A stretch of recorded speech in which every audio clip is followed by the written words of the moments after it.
Tu penses que tu es fatigué parce que tu rentres vidé chez toi le soir? Moi, je pense plutôt que tu joues à être quelqu'un d'autre.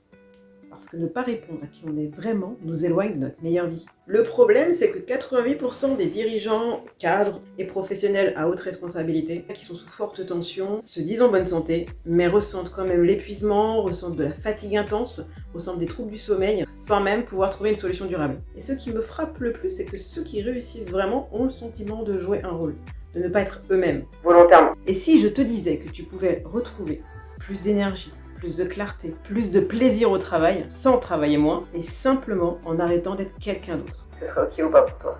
Et dans cette vidéo, je vais te montrer pourquoi ce masque est probablement l'une des principales causes de ta surcharge mentale, pourquoi il t'éloigne de ton état d'excellence, et surtout comment retrouver une énergie, une clarté, une paix intérieure, sans travailler moins, sans perdre en crédibilité, ni en professionnalisme. À la fin de cette vidéo, tu comprendras pourquoi jouer un rôle t'épuise plus que ton travail lui-même, pourquoi être authentique te rend paradoxalement plus performant et plus attirant, et comment commencer à retrouver cette version de toi qui existait bien avant que le monde te demande de rentrer dans un moule. Parce qu'être authentiquement toi-même ne t'aura jamais autant permis d'accéder à un niveau de bien-être tel que ton activité, tes relations, tes émotions, ton rapport à toi s'en ressentent au centuple. Je m'appelle Cécile, je suis anciennement juriste et aujourd'hui j'accompagne les professionnels sous forte pression qui ont de hautes responsabilités à sortir de leur surcharge mentale grâce au corps, grâce au jeu et grâce à l'énergie de l'enfant qui permet de retrouver des qualités qui sont essentielles pour moi pour vivre une vie qui te ressemble vraiment. C'est pas du blabla, c'est vraiment ce que je ressens. Je voudrais être très claire déjà, je ne te parle pas des mécanismes inconscients dont je te parlais dans une précédente vidéo, je te parle réellement d'un rôle que tu joues consciemment. Je parle de cette partie-là. Exemple, tu arrives dans une réunion, dans un endroit où tu es obligé d'aller. Et là, avant même de rentrer dans cette pièce, tu te réajustes, tu prends une posture. Je parle pas dans le bon sens du terme, je parle plutôt dans le sens où tu te sens obligé de rentrer dans un rôle, comme au cinéma, tu vois. Tu adoptes une posture, un langage, une façon de voir les choses, une façon de te tenir, une façon de parler, de marcher, qui fait que tu rentres dans ce moule-là qu'on attend de toi. Tu vois ou pas? Tu surveilles tes mots, tu fais semblant d'être plus sûr de toi, même si tu ne l'es pas forcément. Tu caches ta sensibilité, ton enthousiasme, tu peux... Alors c'est pas forcément approprié à chaque fois que tu vas dans une réunion ou dans un endroit particulier. Pour autant, tu sens que tu réprimes des choses. Pourquoi? Parce qu'en fait, on t'a appris, on t'a montré, ou alors tu as observé que pour être accepté tout court, il fallait que tu te comportes de telle façon. Donc voilà, tu t'es conformé à ce qu'on t'a demandé. Je te parle vraiment de façon consciente. Le problème avec ça, c'est qu'en fait, tu as fini par confondre ce rôle que tu joues avec ta propre identité. Et le truc du coup, c'est que le problème, c'est pas tant d'adapter sa communication, parce qu'en réalité, on le fait tous. Finalement, ça se passe plutôt pas mal, en règle générale. C'est plutôt que tu n'oses plus enlever ce costume, ce masque, que tu ne sais plus vraiment qui tu es en dessous, et du coup, ça te conforte de rester dans cette posture, dans cette position-là. Je sais pas si tu vois ce que je veux dire. Et voilà ce qui résume tout. Ce qui est forcé n'est plus authentique. Et ça se ressent énergétiquement, même si on va pas te le dire frontalement, ça se ressent que tu n'es pas toi.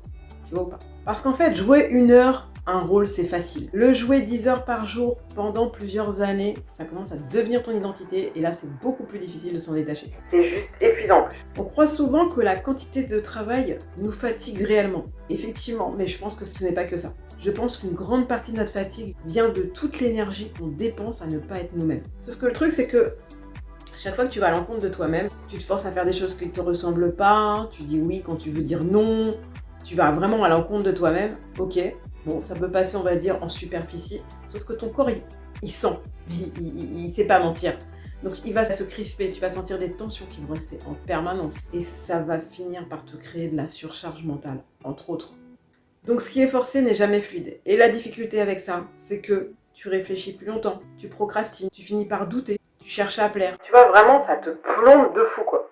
Et surtout que pendant ce temps-là, ta créativité, ton intuition, ton plaisir, tout ça, ça disparaît, ça s'éteint petit à petit. Puisque ce sont tes qualités naturelles que tu étouffes au fur et à mesure du temps qui passe. Quand tu prends vraiment conscience de ce rôle que tu joues, parce qu'à la base, tu le jouais consciemment, mais finalement, tu vas finir par l'adopter comme une façon d'être, c'est hyper libérateur déjà d'en prendre conscience. De te dire, ouais, ok, vraiment, je veux être moi-même maintenant aujourd'hui. Pas seulement pour toi, pour les autres aussi, tu vois. C'est beaucoup plus productif en plus, parce que cette énergie que tu mettais justement à être une autre personne, à être quelqu'un d'autre, vraiment à ne pas du tout être aligné avec toi, tu la mets réellement dans ton business, dans ta façon d'être au travail, ou peu importe même, dans ta vie perso, tu verras que tu décuples tes résultats parce que ton énergie est mise vraiment au service de ce qui t'anime vraiment, tu vois. Cette énergie va directement dans l'action, tu fais les choses exactement comme tu les sens vraiment et tout devient plus fluide.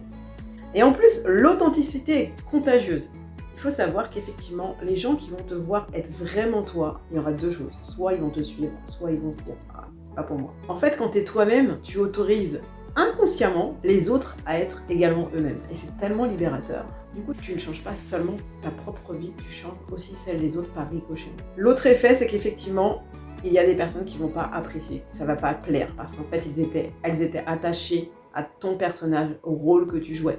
Elles ne connaissent pas finalement la vraie personne que tu es. Peut-être que ça peut ne pas leur plaire.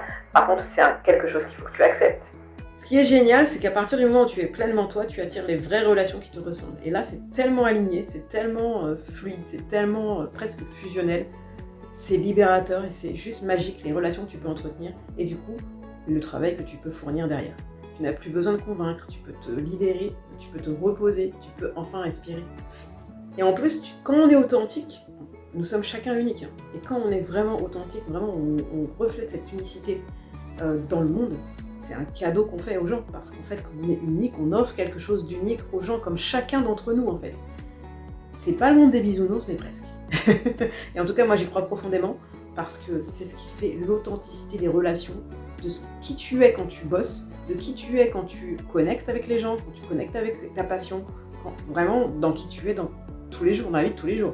C'est un vrai cadeau que tu offres au monde, à toi-même, au monde. Et donc, il existe une espèce rare qui sait faire ça naturellement, qui sait faire ça sans se poser de questions, sans se demander si elle peut être crédible ou pas aux yeux du monde. Les enfants. Ceux que nous avons tous été, que nous sommes toujours. Je le considère comme ça, vraiment. Alors, je ne demande pas d'être immature, d'être complètement inconscient des choses, pas du tout. Ma vibe, c'est de allier cette énergie de l'enfant à celle d'adulte qu'on est aujourd'hui, pour développer cette conscience complète de nous-mêmes, qu'on puisse s'éclater en fait dans la vie. Parce que quand tu ne te mets pas des barrières inutiles d'adulte dans ta vie de tous les jours, mais qu'est-ce que tu kiffes, qu'est-ce que tu vis? Moi, c'est ma vibe. Et c'est exactement à l'exemple des enfants que j'aimerais que la plupart des personnes s'identifient. Les enfants sont totalement présents, ils oublient le temps, ils sont créatifs, ils tombent, ils se relèvent, ils vont pas regarder derrière eux qui c'est qui les a regardés pour rigoler. Ils jouent, ils créent, ils rient. Alors c'est très cyclique, je suis d'accord, mais si on prend le meilleur de ça, de ce qu'on a déjà en fait, en vrai, on l'a déjà tous vécu ça. T'imagines ou pas? Et en fait, ce qui les rend authentiques, c'est pas qu'ils sont beaucoup plus courageux que nous, ou qu'ils se fichent complètement de savoir ce qu'on pense, encore que, c'est plutôt qu'ils sont complètement connectés à leur corps, connectés à leurs propres besoins profonds, sans avoir à y réfléchir, et à faire selon leur intuition, selon comment ils sentent le truc. Ça, c'est vivre. Ils sont dans l'instant présent. Essaye 2 minutes là d'être dans l'instant présent. Je vais te poser une question pour ça. Qu'est-ce que tu ressens dans tes pieds là tout de suite? Je suis sûre que si je ne t'avais pas posé cette question, tu ne te serais même pas rendu compte que tu avais des pieds. Tu étais uniquement focalisé là. C'est exactement ça, rester dans son corps. Quand tu portes un masque, tu ne ressens plus ton corps. Tu es déconnecté puisque tu joues un rôle. Tu es dans l'analyse, tu es dans le contrôle, tu es dans la pensée, mais tu ne ressens plus. Et dès que tu arrêtes de ressentir, tu n'es plus authentique. Tu n'es plus toi, tu n'es plus unique. Finalement, tu deviens un clone de ce qu'on attend de toi et de toutes les autres personnes qui sont comme toi, en fait. Cette énergie de l'enfant qui te reconnecte à ton authenticité, à qui tu es vraiment, se retrouve en quelques secondes. Une vraie respiration. Tu vois, tu fermes les yeux, tu te reconcentres dans ton corps. Ça coupe ton mental et tu reviens directement à qui tu es. Et tu sors du « je dois être comme ça, je dois faire ci, je dois être comme ci ». Tu ressens le « c'est comme ça que je suis vraiment ». Qui je suis vraiment, c'est comme ça. Sans filtre. Tu retrouves ce qui est vrai, ce qui est toi profondément. J'ai une question pour toi. Si demain matin, tu te réveillais complètement connecté à ton corps, mais en restant connecté à ton corps, en allant bosser comme ça, à ce que tu ressens vraiment, avec cette liberté que tu as d'être toi, de jouer, de rire, de créer, sans te demander si c'est professionnel. Qui serais-tu? Comment tu vivrais? Comment tu penserais? Comment tu marcherais? Qu'est-ce que tu dirais? Quelle énergie aurais-tu? Dis-le-moi en commentaire, ça m'intéresse. Parce que la vraie question, c'est pas de jouer un rôle, d'être quelqu'un d'autre. La vraie question, c'est de revenir à toi, à qui tu es, le plus souvent possible. Ce vrai toi, il est toujours là. C'est juste qu'il faut que tu te reconnectes à lui, à travers ton corps, à travers le jeu, à travers cette énergie de l'enfant. Si cette vidéo t'a parlé, je t'ai créé un e-book gratuit que tu trouveras en lien sous cette vidéo, que j'ai appelé « Et si tu t'amusais enfin au travail ?» et dans lequel tu trouveras 5 piliers très concrets basés exactement sur ce que j'ai mis en place avec mes clients. Reconnecter ton corps, réintroduire le jeu dans ta vie, retrouver tes sensations, méditer comme un enfant, créer un sac de ressources, tu verras, tu vas kiffer. Chaque pilier, c'est une expérience que tu fais tout de suite. Parce qu'en fait, c'est en le vivant en direct tout de suite dans ton corps que tu retrouveras qui tu es. Tu vas retoucher, reconnecter des parts de toi tellement enfouies, tellement oubliées. Tu vas kiffer de fou. Et si en le lisant, tu sens que tu vas aller encore plus loin, tu sens que tu veux vraiment développer ton potentiel de leader grâce à cette énergie de l'enfant réconciliée à l'énergie de l'adulte, que tu veux vraiment reprendre contact avec ton authenticité et la vivre au quotidien dans ton travail, je serai très heureuse d'en parler avec toi lors d'un échange. Tu trouveras également sous cette vidéo comment me contacter. Je t'invite à liker, je t'invite à partager, à commenter si cette vidéo t'a parlé. Et surtout, n'oublie pas, ne sois pas trop sage, ton mini-toi t'attend.